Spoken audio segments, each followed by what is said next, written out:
All right, so we're live. Thank you guys for joining us. I'm here with Robin Goble, and we're gonna just talk about her Sark story. Um, she's fairly recently diagnosed and new to our community, so she was just telling me how she's just now starting to speak out, and I'm glad that she chose to be with us this evening to tell us more about her story. So, um, what were some of the symptoms you started having that were bringing you concern? Um, some of the symptoms that were really concerning were I had vertigo. I Mm. had vertigo really bad, and it was off and on, but it was enough where I would walk down a hallway and need to hug a wall, kind of thing. Sometimes. Mhm. So it was definitely the vertigo. It moved into shortness of breath and fatigue. And it progressed over a period of about a year, and even looking back even before then, there were smaller symptoms that I look at now that were dismissed as other things, right? Because fatigue can be a lot of things, right? Yeah. And so it makes it really hard to diagnose. But the things that as we moved really farther in, and it was things like I knew what a word was, but sometimes I couldn't say the word. Like I Like knew I brain wanted fog. ice cream, Yeah. but and I'm like, I want that, and I'm thinking ice cream, but I can't see ice cream. And so it was that really, more than anything, like really scared the bejesus out of me. Mhm. And those were the but it was a progression of symptoms over time. Mhm. So you felt like your doctors early on kind of dismissed your symptoms for something less major, more minor. Um, so I think the first doctor I saw, and in all fairness, it wasn't my normal primary care physician when the vertigo first happened. Um, and it was having, and in addition to the vertigo, what sent me to the doctor was I had double vision Mm. at one point, and that scared me. So I went to the doctor, and he sent me to an ENT. And I said, well, what about the shortness of breath and the fatigue? And he goes, first things first, go to an ENT. And so Like an he ear, sent me to nose, and throat doctor. an ear, nose, and throat doctor Mhm. who really, if it hadn't been for COVID, I think that the neurosarcoidosis would have been found a lot sooner, because we went through all the testing and he said, there's nothing really wrong with your ears. Are you still having vertigo? And I said, yes. And he said, okay, I want you to go get an MRI. But then COVID hit, and I Mm. couldn't get into the hospital or into a lab to get an MRI. And so all these other symptoms started progressing, after that. And it wasn't until August. It wasn't until August of 2020 that we finally got to a point with my primary care physician, where she was like, okay, go get that MRI. Mhm. And that's when we found the meningitis. So, how did you got your meningitis diagnosis with your sarcoidosis diagnosis, or how did that work? Because I'm not familiar with sarcoidosis patients with meningitis, like if they correlate. So, so I, so because it was COVID, I had two options. I could either do all my testing outpatient, Mhm. or I could get admitted into the hospital. And so they, and run all the tests at once. So they admitted me and did all the testing at once. And the MRI showed the meningitis, the inflammation, um, and they ran CTs and lumbar punctures and all kinds of blood Mm. work to rule out everything else. And they finally ended with a bronchoscopy, which found granulomas in my lymph nodes. Mm. And between all of the other symptoms, the inflammation, and the sarcoidosis and the granulomas in my lymph nodes, they determined sarcoidosis, So, neurosarcoidosis. neurosarc. Okay, so was the shortness of breath related to your pulmonary? Like, do you also have pulmonary sarcoidosis? No, actually, they think that the shortness of breath was related to some of the inflammation around my nerves, Mm, in my spinal cord, and the meningitis, and it was causing some irregular heartbeats. And okay. it's cleared up now. So cool. So we both have neurosarcoidosis without pulmonary sarcoidosis, which is rare. I It is think really rare. Karen Duffy is also the same way. So that's cool. Yeah. um, Yeah. so what are you using to manage your symptoms now? So I am on the three standards: prednisone, um, Cellcept, and infliximab and Renflexis. Okay, so you Uh, they have you on prednisone and Remicade? they do. We are in the process of tapering, so Okay, they're taking you hopefully, off the prednisone. Okay, yeah, because I don't like to do that. Have you on both? yeah, Yeah. yeah. So, feel free, viewers, if you have any questions, just chime in and I will ask Robin. Or if you have a question for me, I'll answer it.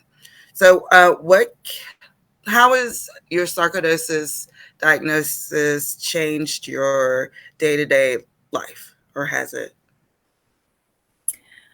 Um, it's definitely changed my day-to-day life. I used to be very active. I used to love riding my bike, um, hiking. I'm definitely not as active. I don't have the same energy level that I did before, um, and that's been hard to deal with because I look okay. I but I don't always feel okay, and Yeah, the fatigue, especially in the beginning, learning to manage the fatigue was really hard too because I'm still working and I still have a family and we're trying to keep up with everything. I had to learn that I couldn't do it all and I didn't need to do it all. yeah. It is a hard lesson that you have to kind of accept find out what your strengths are still, and just kind of live with that, do what you can do. Um, Jeppy has a question. Jeppy says, do you have any blackouts or fading before your diagnosis? Like No, with the no, no vertigo? blackouts are no blackouts or fainting from the vertigo. A lot of sitting though, a lot of immediate sitting. Which is a A lot of immediate. Yeah, I get the same thing. Like sometimes even when I get up from my bed, I'm like, that was too much of a change. I'm like, I have to go sit down or I'm gonna fall down. It feels like I could black out or pass out, but that has never happened. Knock on One of wood. the things that So one of the that is things a common one of the things sign, that I though. A did lot of do. people with uh, neurosarcoidosis do have that. It's yes, unfortunate.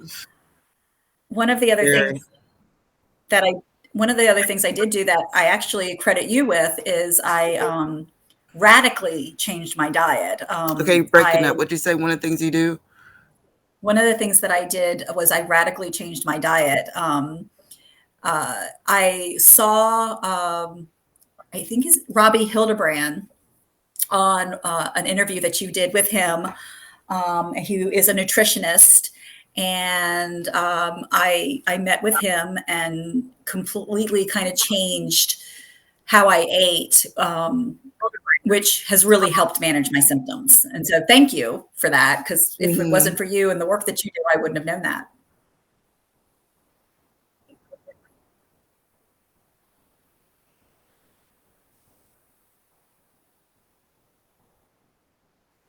Awesome. I'm glad that I was able to help him find someone, and he wanted to really have more sarcoidosis patients. So I'm glad I was able to do that. That's good. I was able to help both of you. That makes me feel good. feel good. Okay. So Sherry has a comment. Let's see what Sherry says. Okay, small. This is very interesting. As in, I have pulmonary sarcoidosis, but I have been dizzy for over a year. MRIs show nothing. Did your MRI show the results, or did that come from the lumbar puncture? Those. What do you think? So, I did you think the get MRI was just, your sarcoidosis your neuro? Go ahead. oh, I think the MRI was Did one you get? piece of the puzzle. Mm-hmm. Um, it showed that inflammation, but it was a combination of ruling out all the other all the other possibilities like tuberculosis or you know Lyme's disease and or a And fungal infection, or they go through all these things. And another piece of puzzle that I didn't mention was my mother has pulmonary sarcoidosis, so which isn't all really that common either, that it's in families. that And so, close. yeah, and so that was another piece I of the do think puzzle there's a too. genetic component for it, but I know people who have cousins, but never like a direct, like a close relative like that, like their mother, and Yeah. it's, it's interesting. So, when was she diagnosed? Like, at what age was she diagnosed? You know, She was diagnosed a long time ago and actually has been in remission for years. So she was in her, I awesome. believe in her, probably in her 40s when she was You diagnosed. okay. Well, that is true. Like most people, 75% of people diagnosed with sarcoidosis go into like spontaneous remission within the first 3 years. So I wish I could have been one of them. Mm. Yeah, but neurosarcoidosis is a little bit different and it tends to be more chronic. Um, all right, thank you guys for your questions. So, what advice would you give to somebody who was recently diagnosed with sarcoidosis? Um, Go easy on yourself. I think is the first one. It's really hard at first when you're first diagnosed. You don't really know what to do. There there there are more of us than you think, but not a lot of us. So I would also suggest searching out forums and support groups and other people who have it. It can be a very isolating disease, um, and so having community is really important. Um, and I think joining a support group is super important, and taking care of yourself and going easy on yourself. Yeah, that's true. So, do you feel like you have a strong support team, like within your family and friends? I do have a good support system. I feel very fortunate that I have, I do have a really strong family and a strong extended family that I love, and they love me very much, and they're very supportive. I have friends that are supportive as well. It's also, not easy because I can't do all the things that I used to be able to do with them, and Mhm. that's hard. And especially in the COVID world, when you're immunocompromised, Mhm. you kind of stay in a bubble. Um, Yeah, if not, you have to be in a bubble anyways because of your limitations. But this is like now it's a scary bubble, like when you don't want to yeah, get sick. So on top of already being sick, right. yeah. So that's why it's good to keep in touch with people virtually. I too find great comfort, reaching out to people in my community, in the sarcoidosis community, online. I'm there all the time. um, do you have any last remarks that you would like to share?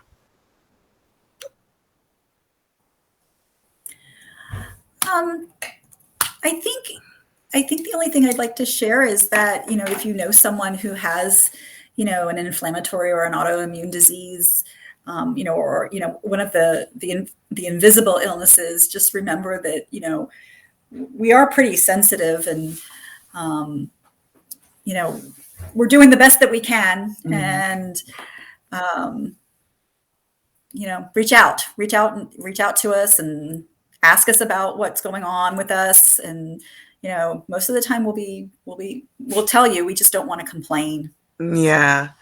And it's really cool that, it's not good, I guess, but it's fortunate that it probably was not your first time hearing the word sarcoidosis.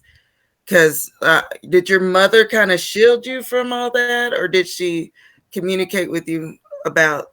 Okay, so you had heard the word sarcoidosis before your diagnosis, and that's rare. So at least you have family members who understand. Maybe not. Well, your mother totally can relate, but at least it was already something your family was aware of. A lot of Yeah. times people have never even heard the word until they were diagnosed with it. So at least you have that. Like you have a family that kind of was already aware of it. Because my mom, she had the hardest time accepting my diagnosis. Because I used to live in California, they diagnosed me there. I used to live in Texas, they diagnosed me there. And then I moved to Kentucky and they diagnosed me here. And then she believed it. She's like, no one Hmm. else in the family has that. So at least, Yeah, and I go ahead. I think you should also advocate for yourself. Mm-hmm. Um, at the end of the day, my primary care and doctor and I sat down after all was said and done, and I said, "Thank you for listening to me." Because Mm-hmm. I said to her, "There's something wrong with me. I don't know what it is, but I'm tired. This is not normal tired. There's something wrong." And you have to advocate for yourself. Don't be afraid to do that. And if your doctor doesn't agree with you, find another doctor. Right.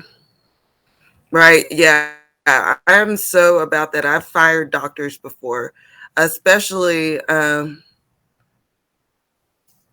if they don't seem to know what they're doing. A lot of them don't even care to like research it. And I think younger doctors are a little bit better at staying up to date with current stuff. That's just my opinion. I never heard the word sarcoidosis before I got it. Yeah, that's true for many, if not most of us. So I'm gonna let um, Robin enjoy the rest of her evening. She had a busy day. I really appreciate you taking this time out to do this. Oh, no problem. And thank you for all the work that you do with getting awareness of our disease out there. It's important.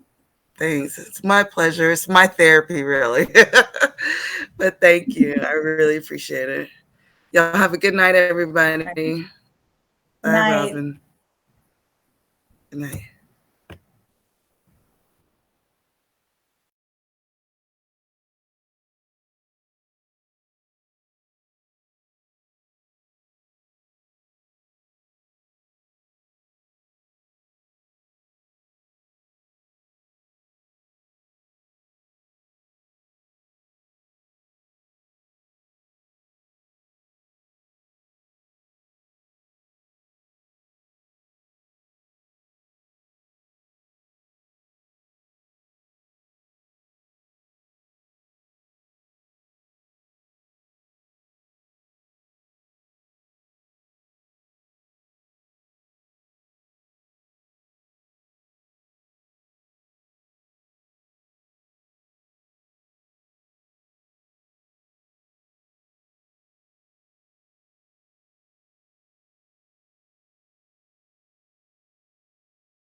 Thanks for celebrating hundreds of thousands.